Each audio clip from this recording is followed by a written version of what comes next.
प्रिय विद्यार्थियों, सूरदास के विभिन्न पदों को हम पिछले कालांशों से अध्ययन कर रहे हैं।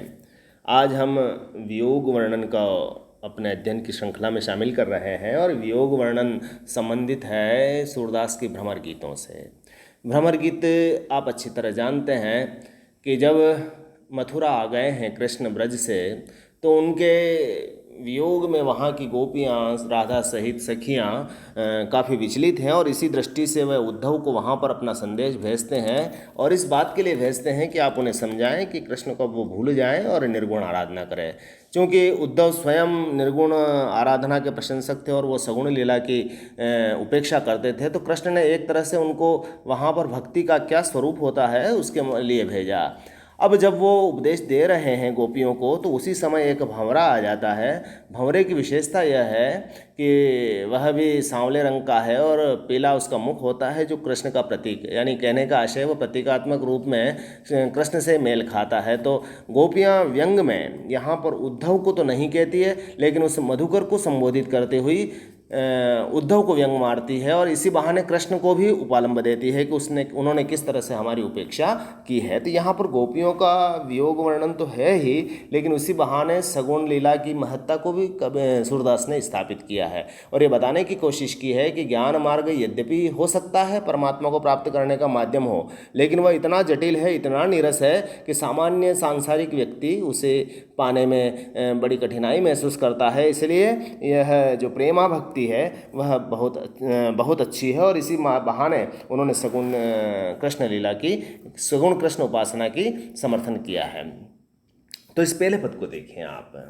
गोपियाँ उस मधुकर को संबोधित करती कह रही हैं कि मधुकर श्याम हमारे चोर, कि मन हरि लियो तनक चितवनी में चपल नीन की कोर, मधुकर श्याम हमारे चोर। गोपियों की विरह दशा है और गोपियाँ उद्धव को भ्रमर के माध्यम से अपनी मन की भावनाओं को प्रकट कर रही है और कह रही कि हे भंवरे, हे मधुकर, हे भ्रमर, कृष्ण तो हमारे लिए चोर हैं। उन्होंने क्या चोरी की है कि अपनी मधुर छवि और तिरछी चितवन दृष्टि, मतलब कटाक्ष के द्वारा हमारे मन को चुरा लिया है। मन हरि लियो, हमारे मन को हरण कर लिया है। तनक चितवनी यानी कटाक्षपूर्ण दृष्टि से, चपल नयन की कोर, चपल नयनों की कोरों से। और तब से क्या परिणाम हुआ? पकड़े होते हृदय और अंतर, प्रेम प्रीति के जोर, मधुकर श्याम हमारे चोर। और तभी से हमने प्रेम और प्रीति के बल पर उन्हें अपने हृदय में पकड़ करके रख लिया है। जिस तरह से कोई चोर चोरी करता हुआ पकड़ा जाता है और घर का मालिक उसे पकड़ कर रख लेता है, ठीक उसी प्रकार से गोपियाँ यहाँ ये कह रही हैं उस उद्धव को कि मधुकर के बहाने कि हमने भी उस चोर को पकड़ लिया है जिन्होंने हमारे हृदय पर एक तरह से तनिक दृष्टि डाल करके हमारे को मोहित किया, तब से हमने उसको हृदय में पकड़ लिया। यहाँ पर भी निंदा के बहाने एक तरह से प्रशंसा है कि कृष्ण से वो किस तरह से प्रेम कर रही हैं। पकड़े होते हृदय उर अंतर, प्रेम प्रीति के जोर। फिर आगे कहते हैं वो, गए छड़ाए तोरी सब बंधन, दे गए हंसनी अंकोर, मधुकर श्याम हमारे मूल। लेकिन उन्होंने हमारे साथ अच्छा व्यवहार नहीं किया है। उन्होंने हमारे प्रेम के संबंधों को तोड़ दिया और वे हमें छोड़कर चले गए छुड़ाई, छोड़ करके चले गए, तोड़ी सब बंधन, सारे बंधनों, प्रेम के बंधनों को उन्होंने तोड़ दिया और दे गए हंसनीय कोर। और बदले में भेंट के रूप में, बदले में शेष रूप में हमारे पास क्या रही? उनकी मंद मुस्कान की स्मृतियाँ रही है और कुछ भी नहीं रही है। इसीलिए वो हमारे लिए एक चोर की भांति हैं। परिणाम हमारे क्या हो रहा है? हम तो कृष्ण से प्रेम करते हैं, लेकिन कृष्ण हमारी सुध नहीं लेते। तो चौके परी जागत निसी बीती, दूर मिलो एक भोर, सूरदास प्रभु सर्वस लूट्यो नागर नवल किशोर। हम कृष्ण के प्रेम में इतनी अनुरक्त हैं कि उनके वियोग में सोते सोते उचक पड़ती हैं। हमें प्रातःकाल एक दूत मिलता है और दूत हमसे हमारी बची हुई निधि यानी कृष्ण की स्मृति को भी छीनने के लिए आ जाता है। चौकी परी जागत निसी बीती, रात को स्वप्न में हमने देखा कि रात बीत रही है और सुबह सुबह जागे तो क्या मिला कि दूर मिलो एक भोर, एक ऐसा व्यक्ति मिला जो हमारे से कहता है कि हमें तो कृष्ण की स्मृतियाँ दे दो। तो एक तरह से व्यंग्य है उद्धव पर कि आप हमारे पास क्या था जो लेने आए यहाँ पर। हमारे पास केवल कृष्ण की यादें ही तो शेष रही थी, कृष्ण तो हमारे पास नहीं थी, और उसको भी तुम लेने आ गए। एक पहले अक्रूर आए थे, वो कृष्ण को ले गए, मथुरा ले गए, तब भी हमने शिकायत नहीं की और हम इस इंतजार में रही कि एक न एक दिन हमारे कृष्ण लौट आएंगे, लेकिन वो तो नहीं आए। और उल्टे तुम आ गए और यह बता रहे हो कि आप कृष्ण को भूल जाएं। ठीक वही एक तरह से व्यंग्य है, अन्योक्ति है कि चौकी परी जानत निसी दिसी दूर मिलो एक भोर, सूरदास प्रभु सर्वस्व लूट्यो नागर नमल। और उसने तो हमारा सर्वस्व लूट लिया है, शाम एक मुस्कान पर हमारा सर्वस्व ले गए हैं। अब हमारे पास बचा क्या है जो आप लेने आए हैं? हाँ, तो हे मधुकर, कृष्ण हमारे लिए चोर हैं। आप देखें इस पद में कि गोपियों ने किस विरह के साथ, कितने वेदना के साथ अपने भावों को प्रकट किया है। वियोग श्रृंगार का अप्रतिम चित्रण इस पंक्तियों में है। कृष्ण जो है वो गोपियों के प्रति जो व्यवहार रहा है, पंक्तियों के माध्यम से ऐसा लगता है कि उनका व्यवहार गोपियों की दृष्टि में निष्ठुर व्यवहार है। यद्यपि वह प्रेम में अनुरक्त है, लेकिन वह प्रेम कृष्ण की ओर से दिखाई नहीं दे रहा है। इस बात का उपालंब भाव यहाँ पर प्रकट हो रहा है। तो श्रृंगार रस तो है ही, और वो भी वियोग श्रृंगार है। माधुर्य गुण की व्यंजना बहुत सुंदर ढंग से हुई है, अनुप्रासिक योजना है, लेकिन अलंकार में अनुप्रास के साथ साथ आप व्यतिरेक भी देख रहे हैं, और इसके अलावा अन्योक्ति अलंकार भी यहाँ पर देख रहे हैं। उपमा अलंकार भी है, जहाँ जहाँ कहीं पर भी कृष्ण की चपल नयन इस तरह से आ रहे हैं, तो वो उनके जो भंगिमा है उसका वर्णन करते हुए वहाँ पर उपमा अलंकार का प्रयोग भी हो रहा है। तो भ्रमर गीत का यह पद कृष्ण के प्रति अनुरक्ति का प्रमाण है, और यह बताने की कोशिश है कि कृष्ण से गोपियाँ कितना अनन्य प्रेम करती है।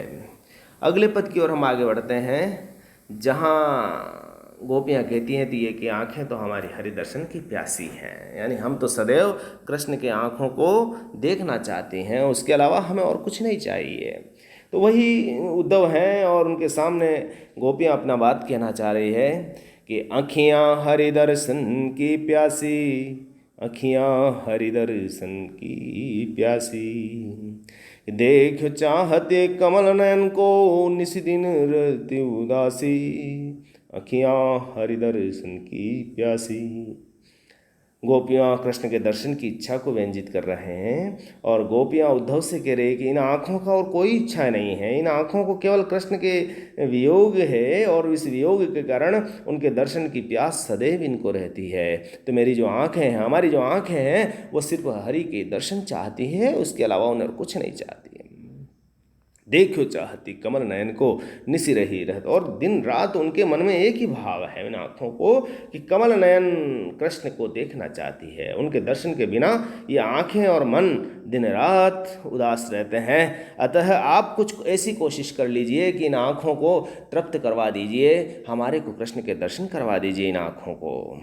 फिर क्या कहते हैं वो आगे उन्हें उपालंब भाव से कि आए उदो फिर गए आंगन डारी गए घर फांसी, केसरी तिलक मोतिन की माला वृंदावन की वासी। है उद्धव, वे मथुरा से यहाँ आए और प्रेम करके फिर लौट गए। उनका इस तरह जाना हमारे गले में फांसी डालने के समान हो गया, क्योंकि उनके वियोग में हमारे लिए जीना असंभव हो गया है। और कृष्ण जिनके मस्तक पर केसर का तिलक है, गले में मोतियों की माला है और वृंदावन के वासी है, हमारे मन में तो वो स्मृतियाँ छाई हुई है। लेकिन उद्धव, जब तुम यहाँ से आए तो हमारे आंगन में अब तक तो ये भावना थी कि कृष्ण एक दिन लौट आएंगे, लेकिन जिस तरह से तुम संदेश लेकर के आए हो, इससे तो ऐसा लगता है कि वो तो अब आने वाले ही नहीं है। तो हमारे मन में जो थोड़ी बहुत भी भावना थी, एक उमंग थी, एक उत्साह था कि एक न एक दिन, आशा का किरण थी कि एक न एक दिन वो अवश्य आएंगे, लेकिन वह नहीं आए। उनकी जो स्मृतियाँ, हमारे केसर का तिलक, मोतियों की माला और वृंदावन के निवासी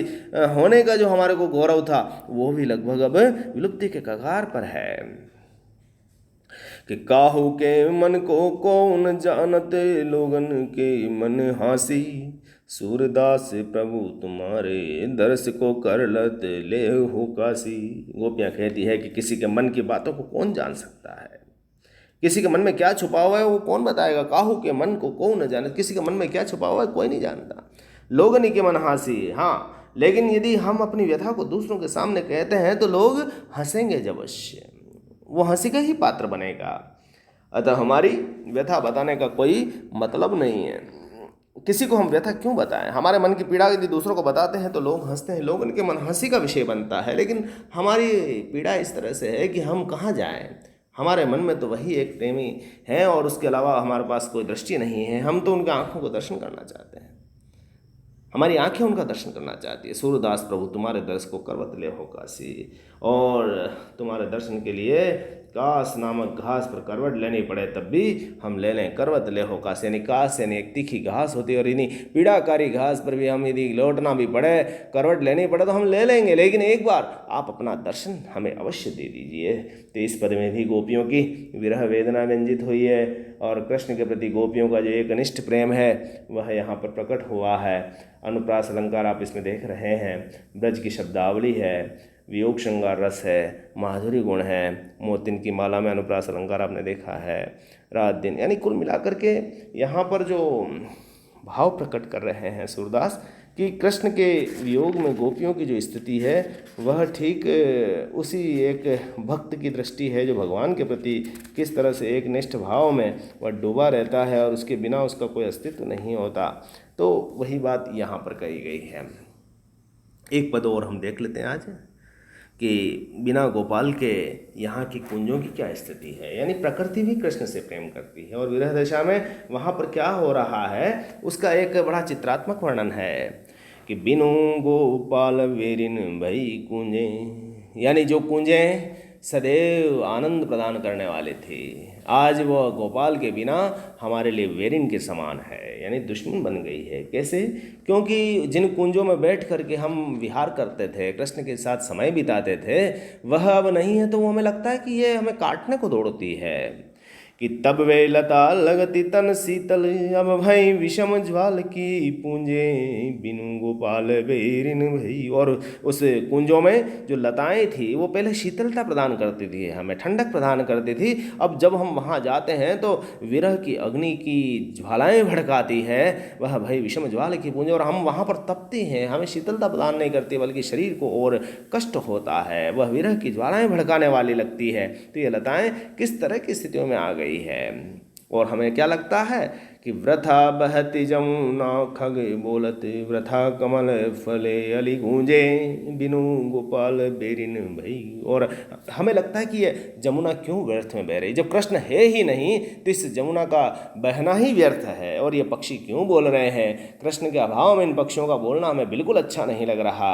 ये कमल का फूलना और अलियों का गूंजना, ये दोनों ही हमारे लिए बिल्कुल अच्छे नहीं लगने वाले हैं, क्योंकि जब कृष्ण नहीं है तो इनका बोलना, इनका खिलना, इनका बहना कोई मोल नहीं रखता। यदि वो हैं तो इनका सब सकारात्मक प्रभाव है, अन्यथा कुछ भी प्रभाव हमारे पर नहीं है, उल्टे हमें और पीड़ित करती हैं। कि पवन पान घनसार सजीवन, दधि सुत किरण बानु भई भूंजे। यहाँ तक कि जो शीतलता प्रदान करने वाला पवन, ठंडक प्रदान करने वाला पान, घनसार यानी चंदन, सजीवन, और यहाँ तक कि दधि सुत मतलब चंद्रमा की किरणें भी हमारे लिए सूर्य के समान भूंजने वाली हो गई है। ये भी हमको विरह की अग्नि में तपाने वाली हो गई है। ये शीतलता देने वाले जितने पदार्थ हैं ये सब हमारे को और पीड़ाएं प्रदान कर रहे हैं। यह उद्धव कयो माधव सो, हे उद्धव हमारे माधव से आप कहना, क्या कहना कि कृष्ण से कहना कि विरह की छुरी से हमें मार कर क्यों लूंज पुंज कर रहे हो, मदन मारी कि नहीं हम लूंजे, अपने काम बाण से हमें मार करके हमें क्यों पीड़ित कर रहे हो। सूरदास प्रभु तुम्हारे दरस को मग जोवत खियाँ भई चूंजे। हे सूरदास, सूरदास कह रहे हैं कि हे प्रभु तुम्हारे दर्श के लिए हम रास्ता खोजते हैं, मग जोवत यानी रास्ते को देखते रहते हैं कि जिस रास्ते से तुम गए शायद उसी रास्ते से आने वाले हैं, और अखियाँ हमारी क्या हो चुकी है, गूंजे के समान लाल हो गई है, और ऐसी स्थिति में अब इंतज़ार करते करते हम थक गए हैं, और ये यमुना के जितने सारे जो प्रकृति के उपादान हैं आपके अभाव में हमें हम कष्ट दे रहे हैं, अब हमें यहाँ पर कुछ भी अच्छा नहीं लगता।